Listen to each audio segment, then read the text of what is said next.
Hi, Connie. I like that you were able to provide a lot of really great suggestions for what this sixth grade teacher seemed to be lacking in terms of getting the engagement from his students.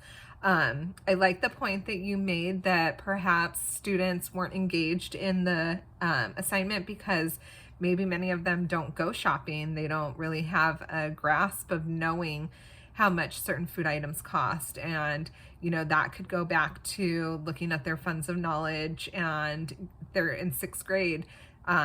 They're old enough where maybe they're either allowed to stay home by themselves or perhaps they have to stay home to care for other siblings. Yeah, you never know the scenario there. So I thought that that was a good point that you made, that they might just be unaware of prices because they're not a part of the process.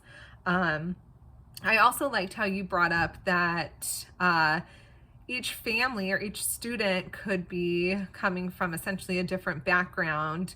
Well, obviously they all come from a different background, but different backgrounds such as where they purchase their food. So I like that you brought up the point that some people might purchase their produce at a farmer's market.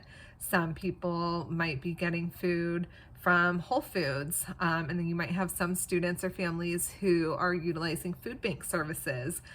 So again, that just draws on the funds of knowledge of what kind of background your students are facing with, how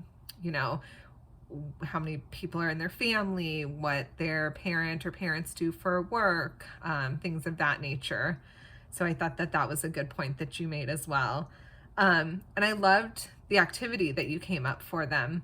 And I loved even more how you brought up an alternative, because the first thing that entered my brain when you said to take a picture of your refrigerator is that perhaps some students might not feel comfortable doing so for a multitude of reasons. Maybe some students are embarrassed because maybe they don't have brand name milk and orange juice in their refrigerator. Maybe some students are embarrassed because they don't have much at all in their refrigerator, in terms of like it's kind of bare.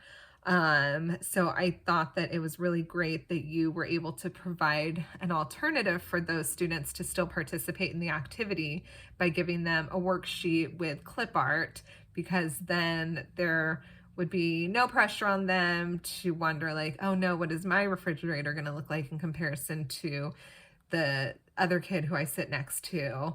So I thought that that was a really tender way for you to tread through something that could be an uncomfortable scenario for a student to be up against. So I thought that those were great tools. And I think that would be a really fun thing to just have like a worksheet with a bare refrigerator and say like, okay, here's, 15 to 20 food items that you can choose from, pick 5 to 6. And then, like you said, we're going to check our uniform grocery item pricing from like a site like Walmart, and then add everything up and see how much it is. So it sounds like it would be a really fun activity, and I think that you have a really good grasp on the ways to engage the students with it. So I thought you did a really great job. So thank you for sharing, Connie. Bye.